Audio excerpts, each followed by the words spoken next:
सप्तशृंग येथे वास्तव्य करणारी देवी म्हणजेच सप्तशृंगी असे मानले आहे.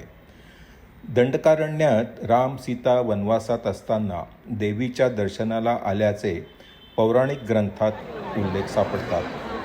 पौराणिक कथानुसार महिषासुराचा वध केल्यानंतर देवीने विश्रांतीसाठी येथे वास्तव्य केले.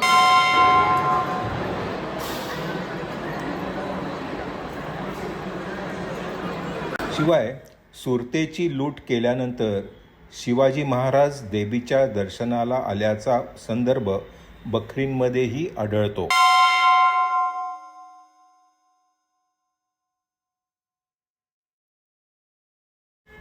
सप्तशृंगी देवीस महाराष्ट्रातील 3.5 शक्तिपीठांपैकी अर्ध शक्तिपीठ मानले जाते.